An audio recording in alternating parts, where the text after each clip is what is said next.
Evening and welcome back to Wargaming in a Cave. Now, I was chatting with some friends the other day about wargaming and what's on my painting table and what I've been creating or finishing over the last month or so. And they said that it might be useful to put a video or two together as to how I complete certain tasks. So here's my first effort at this. This is going to be a video on how I base my figures once they're finally finished painted and been varnished. So I thought I'd start with some basing because, funnily enough, that's what I've got on the tabletop to try and clear. I work on the basis of whatever's on the painting top needs to be finished before I start something else, to try and avoid being too much of a butterfly as far as wargaming is concerned. As we all know, we suffer from wargame butterfly syndrome. So anyway, enough of that and on with the basing.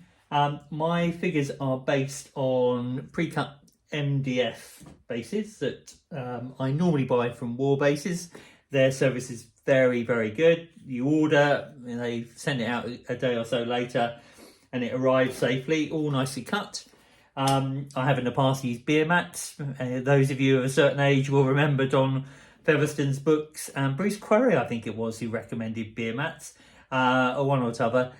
Beer mats have long gone by the wayside, and we've moved on. We've tried plastic hard, which warped a little bit, and I've arrived with MDF. Now, as far as the MDF is concerned, I attach the figures using Bostik, so just simply glue them on. Now you can see that that group of American War of Independence British infantry, they're being rebased. They were singly based as skirmishers, but we use black powder rules for American War of Independence, so they don't need to be singly based. So I've just got round to putting them onto a base of 4. Now you'll notice their muskets overhang. Now normally I would avoid that at all costs, but because the other AWI I have are based in a similar style, I've not changed anything. I've left it as it is. Also for basing, sometimes I use circular bases for command stands. That is a French Brigadier and a Lancer Trumpeter next to him, awaiting his order, or having received his order. So that too will need basing. And what I'm going to do is show you how I base these chaps. Some Dutch Belgian militia that I have just finished painting. So firstly, I will take my 4 figures, because for these it's 4 figures on a base, and prise them off the bottle corks that I have them on. You'll notice I haven't prepared this earlier, so I just have to make sure I snap them off properly and we don't have an error on the first video, which would be slightly embarrassing. Anyway, I'll snap this one off. There we go. So once I've done that, I recommend these, by the way. Optivisor from Amazon, really good under a well-lit surface. They really help me to see what I'm up to. All I'm doing here is filing the bases to make sure that they are nice and flat, and also it's very useful because it keys the base, so it makes it easier to glue it on to the MDF, and it helps remove the little bit of glue that's on the bottom, because I hot glue gun them onto bottle tops for when I'm painting. So let me just file the bottom. So we've got 4 figures to go on. Now what I normally do is practice how I'm going to have them arranged. The Dutch Belgians, these are slightly different to how I normally base, because the front 2 ranks, and I'll show you in a minute, are advancing with their muskets level. I've had to go for a slightly deeper base to make sure that there's no overhang. I'm just getting them to stand up and decide how they're going to appear on the base. Right, so once I'm happy, you can tell this is live TV, with how they're going to look on the base, then it's time to apply the Bostik, and put them in their place. So I normally start gluing them, start from furthest away from me and then work my way back. The thing about Bostik is it works really well, but you do get strings of glue, which can be annoying, and can attach themselves to the figures, which is then annoying to remove. And I've just noticed that I haven't quite cleaned his base up properly because it still has glue on the bottom. So just give that a quick file. Okay, right, so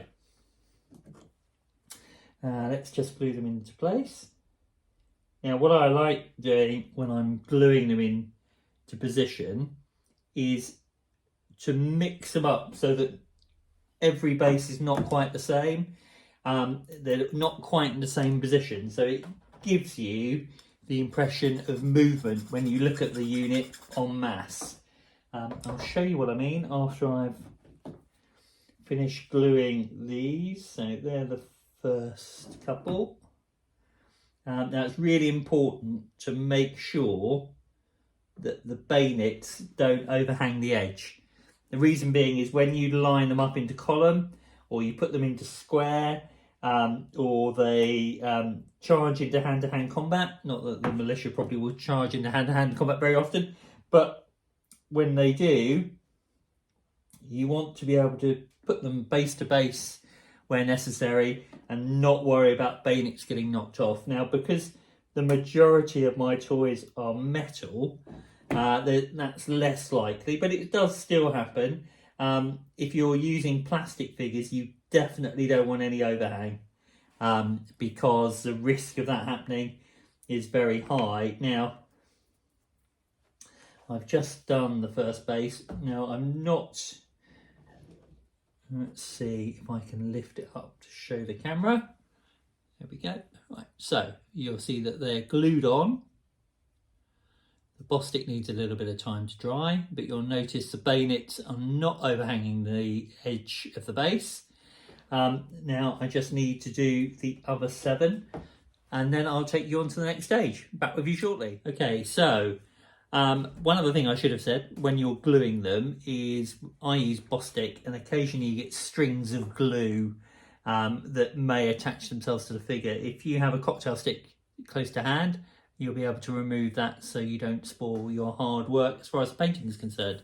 Now you'll see these chaps, there's biscuit tins not quite long enough to have them all in line as they should be, but you'll see they're all on their MDF little bases. I leave them to dry overnight to make sure they're on securely, and then I'll move on to the next stage of the basing process shortly and update you as to how that's done. As you see, they're all within the base, so there's no hangover, and they can go into column, go over bridges, defend built-up areas, etc. And the Dutch militia normally put in a good shift for me. And it's been interesting paint. I've enjoyed painting them. I've used mainly Vigello paints, but I've recently switched to start using war paints, Fanatics range, and I found them really good. Anyway, more about painting on another time, but I will move on to the next stage of the basing process. See you soon. Okay. Time for stage 2 of the basing process.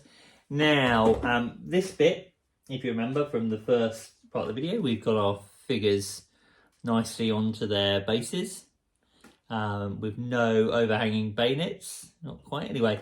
And the next stage is to put the landscape effect onto the bases so that we can move towards the finished product. Now, in this brown tub here, this is decorator's cork, and when I make the next stage of the video, I'll hold up a bottle of decorator's cork to show you what it is. So you've got the brand, etc. It's just brown decorator's cork. I use a I can't think what the gun is called, a mastic gun, to squeeze it out, keep it in an airtight container, stop it drying out, and that's the main basing material, along with which I have good old builder's sand, which I keep in an ice cream pot, which is just sieve to take out the big stones, And speaking of stones, I also have, although I forgot to get it out to show you, some tiny stones that you find in the bottom of fish tanks. I got this box of stones a long time ago, and as you can see, it's going to keep me going for quite some time. So that's to add some decoration to the bases, and it's easier to do it whilst the mixture is still damp. You'll also need an old brush, of which I have plenty. There we go. Yep, that will do. And some water. It doesn't matter if the water's a bit murky, so that's fine. And we're good to go. So, on with the glasses. Oh, and a cocktail stick, most important. And the tool that I should be using is a Little Artist palette. Palette knife or trowel. I'm not quite sure what you call it, but it's really useful. You can see where the the last lot of decorators cork has dried on it. But this allows you to build it up, as I'll show you, and then sculpt it around the figures along with the cocktail stick. So let's get started without further ado. Right, let's get some onto the palette, like so. And then, as you can see, what we're doing is, let's hold it up so you can see, just applying it. In fact, it has dried out a little bit. I probably need another squirt of decorator's cork to get some fresh stuff in there, but this will certainly do for now. So as you can see, hopefully, although I'm holding it so the light is blocking it, there we go. Right, so we're starting to sculpt the decorator's cork on. It doesn't matter if you get some on the boots or feet of your figures, because by the time you put the muddy effect on, the boots will disappear in the mud. And if you go for a walk in a muddy field, you will not have pristine shoes, trust me. So let me just do this bit. As you can see, what I do is I use the trowel to get the big bits on, and then in a moment I will use the cocktail stick to get in between the figure's legs. But it's quicker to get a reasonable amount on with the trowel. And what I didn't tell you in the first part of the video is who makes these figures, what scale they are, or anything useful like that. So I will give you that information now. They are 28mm front rank from Gripping Beast. They are Dutch Belgians. I think I probably mentioned that in the first part of the video. They're 28mm. I highly recommend front rank figures. They are a delight to paint. They're a bit big for some people's liking, but I really like them. They've got plenty of character. It makes it easy to paint, and I will show you some close-ups, although there are plenty of close-ups on the videos on my channel which show the battles, because all of my figures, bar a few battalions of French, are front rank. There are a few elite in there, but the majority are front rank. So as you can tell, I'm a big fan, and as you can see, hopefully, the terrain is building up nicely. We're almost done it. Now, the advantage of the trowel is it allows you to get between, hold on, I'm not quite showing you properly, to get between the figures and push it through with a reasonable amount. If you try and do that with a cocktail stick, you'll be there all night. But it's much quicker with the trowel. As I said, I've had that trowel ages. So again, I don't think it was very expensive either, but it was a long time ago. I bought it from an artist shop, and I haven't looked to see how readily available they are, but our friends at Amazon can supply most things, so I suspect they're still easy to secure one. And I'm just doing the last little bit, and now being a little bit careful. I don't want the decorator's cork to go all the way up the legs. I don't mind if it goes on the feet or the hooves, because it's giving them a muddy look. If you put too much on and cover up the legs, you can wash it off, but you need to be really quick. So it's better to be slightly careful and not get too much on them. As I said to you earlier, a little bit of mud is very realistic, and that's what we're all about. We're making them look like they're in a battlefield, not marching through Pall Mall. Anyway, on to finishing this off, which I'm almost done. Not quite. Now you'll notice that the bases, when I paint the figures, I use the Jello 873 as my base colour. I'll just hold it up so you can see it. That's to paint the base as similar colours to the decorator's cork. The decorator's cork will, in the next stage, be painted, but at this point it helps to have a nice dark brown base because it helps blend it in and makes it look more realistic. You don't obviously want a shiny base. Now, what I do then with the decorators, with the artist's trowel, is just scrape the edges. The one thing that's really important to avoid, if you can manage it, and I don't always do it, I wouldn't claim to be an expert, is making sure you scrape off anything that's hanging over the edge, because you want the bases to be able to fit together when they're in column or line without butting up to one another. And if you're using movement trays, you're putting them on a movement tray, you don't want any overhang with the mixture. Now, I say I'm not an expert because invariably what happens is I end up missing a bit. You can come back and take it off later. You can even sand it should you want to be 100% accurate, but I just scrape it with a trowel. And then what I do then is take my old brush, dip it in some water, and then I just wash it over. As I said, it doesn't matter.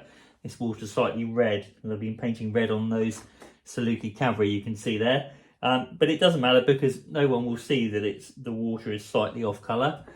Because what I'm going to do is put the water over, like so. And it's up to you how much you put on. You can put on a little bit, or as I've done here, quite a lot. And then I'm going to get my sand. I quite enjoy this bit. And I'm going to sprinkle it over. It doesn't matter if you go over the top of the figures because you're going to tip the figures upside down shortly to get that excess sand off.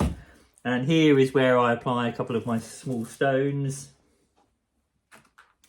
And the great thing about the decorator's cork is that you can push the stones into the mixture so that they're not going anywhere. And the last little thing I will do is, because some of the sand would have attached itself to the edge, I mean, that's something I'm keen to avoid.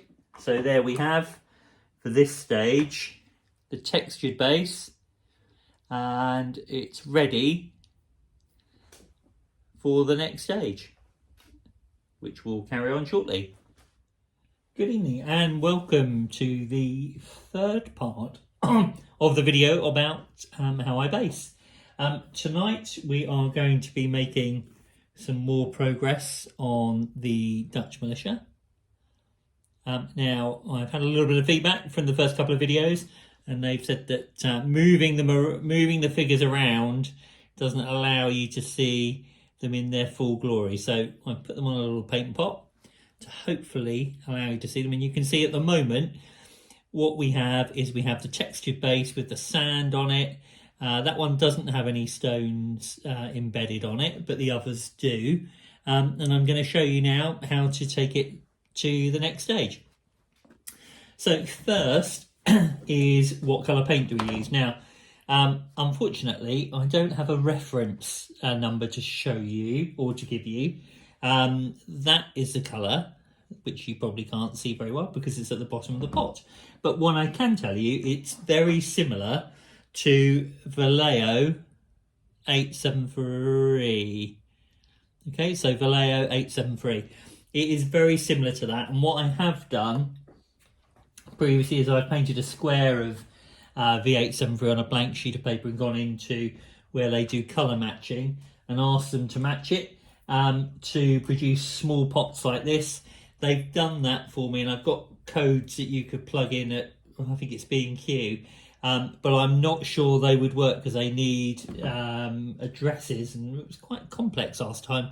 I went into B&Q to try and get some. Anyway, if I said to you, Vagello 873 and colour match it, you get that nice sort of earthy colour to take it to the next stage of the bases. So what we're going to do is we have our base and we are going to paint the edges, and then we're going to dry brush over the top. So I will start putting my glasses on, and away we go. So here we go.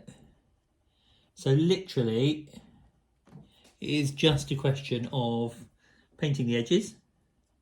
You can be nice and bold with this, as it doesn't matter obviously if you go over the top onto the surface of the base.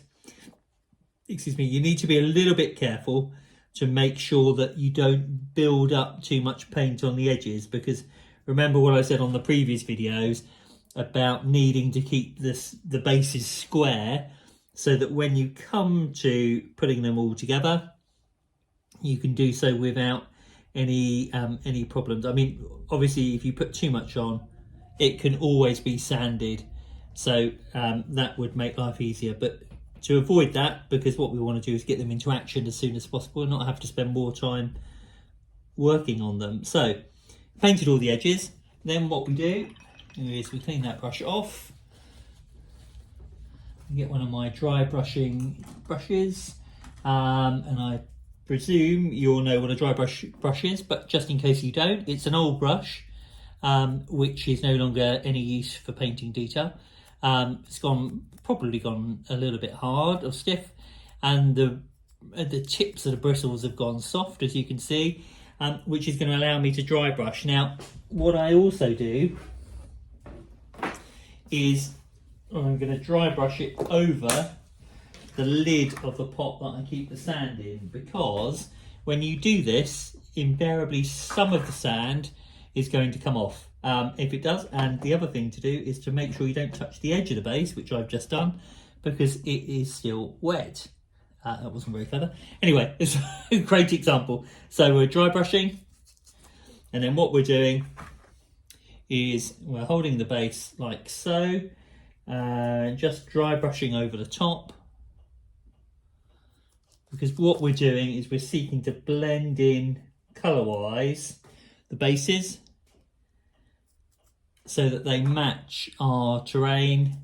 For the terrain I use on my table, I have made mats, and the base colour for the mats is the one I'm using for the bases, obviously. So it all blends in, because the idea I think on bases is you don't want them standing out. You want them to look like the terrain, so that the figures look natural, well, as natural as they can do, because they're obviously toys, on their stands, so the stands blend in.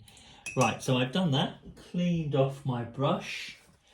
Let me put the lid back on the pot, and I will hold them up to show you what the base looks like after having completed that stage. Right, there we go. So you can see that the colours are starting to blend. I've painted the edges, so we've taken away the black edges you sometimes get with MDF bases, and it's starting to look like they're marching across a muddy field, which is great.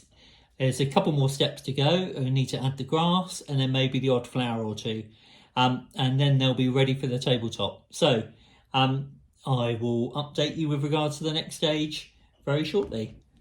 Okay, and we're back for the penultimate stage of basing. For this part of it, we've got as far as having our figures on a textured base, and now the idea is to add some grass. Now, for this stage of the basing process, that's the word I was looking for, sorry, is firstly I have some watered down PVA, and secondly I have some flock. Now, you'll probably ask, you may well ask, where the flock is from and what sort of flock is it. It's from Debris of War. It was originally from Keith Warren, for those of you who remember him from Realistic Terrain Modelling Services, before he sold his business to Anthony. Keith Warren made up some flock for me, which I was really pleased with, and Anthony Meekins has been able to match it. So I am happily using the same flock. I couldn't tell you how it's made, and I think it's a question of taste with regard to flock. There are hundreds, probably thousands of different types of flock available. What I would say about it is that whatever flock you're using really needs to match in with what your table looks like. So if you've got mats, it needs to be similar. If you're using textured boards, obviously perfect. But it needs to blend in, because remember, the idea of the base is that it keeps your figures together, makes them easier to move around the table, but it blends in so that they all look good on the table. So for this part of the process, what we're going to do is we're going to take our watered PVA, and we're going to put my glasses on, sorry, bear with me. We're going to add watered PVA down over the base, which hopefully you can see me doing here.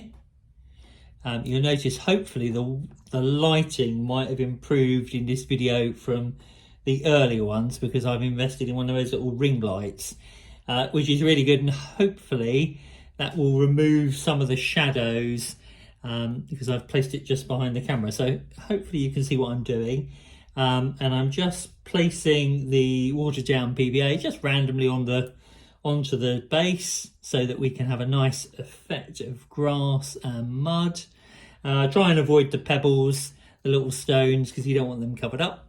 So once you've done that, put him on the lid like this, and then the best bit of basing is to drop the flock over the top. So normally I do this further down so any excess doesn't get lost. So I'm just doing it up here so you can see. So you just put it over like that, and then you take your one base at a time. I normally give them a little while to settle, but I'll just do this one quickly because it should have set, and it has. Tap the bottom of the base, having turned it over, and you will see there are our figures, Robert. Based, textured. It's now got grass. They've now got grass on. They're almost ready to go onto the table. You will see, though, however, I've just noticed that the PVA has come out a little bit too thickly, so I need to make sure that's covered up. Otherwise, you might end up with some white goop on there. So I'm just going to put a little bit more flock on it to make sure that that's not a problem, which I'll do now. Cover it up, and then you can, just to make sure it sets, just tap it down with your finger to make sure it gets a good bond on the base, and then again tip it over your tray so you're not wasting any flock, and hey presto, that little bit of PVA has disappeared. That is the end of that phase. Now the final phase is to add the flowers, which occasionally get added to my bases. Now these I purchased, sorry, there's a really bad shot. These I purchased off of eBay. There are hundreds of thousands of different people selling flowers out there. These are from Taj Mahal and they're on eBay, but there are plenty to choose from. And literally, you just take one off and apply it to your base. Now, he is finished. I need to finish off the rest of the battalion, and then I'll show you what they look like en masse. Be back shortly. Right, well, it's time to show you how the final unit came out after it's finished its basing process. There you can see the whole unit in line. You'll note that the bases hopefully blend in very well with the mat that they're sitting on currently. I'm going to zoom in for you shortly, but just to give you an aerial view, you can see that because we've used the same flock, the same colours with regard to the bases, it becomes as one with the mat, hopefully, to give a nice effect when you're wargaming and looking at your figures on the table. So let's zoom in for a close-up. As you can see, the bases are now all finished. They've been flocked. They have been scraped. There might be the odd little bit overhang here and there, but by and large they all line up nicely together. You can see the flower that I put on a few minutes ago during the last part of the basing process, and the Brigadier, who's mounted obviously to lead the troops into action. And there we have it. So that is how I base. I hope you found it useful. Please leave comments below. I'm planning, subject to interest, to do a few more videos, maybe how I paint troops and how I deal with AFVs and buildings and that sort of thing. And I will also post some pictures of the finished brigade now. The only thing I haven't done with this battalion, I've just realised, is I haven't done their standard. I tend to do the standards separately, sometimes years afterwards, which is not great. But I'll try and do this one on a hurry up so that I can show some pictures of the finished unit. But I hope you found that useful, and see you again on Wargaming in a K.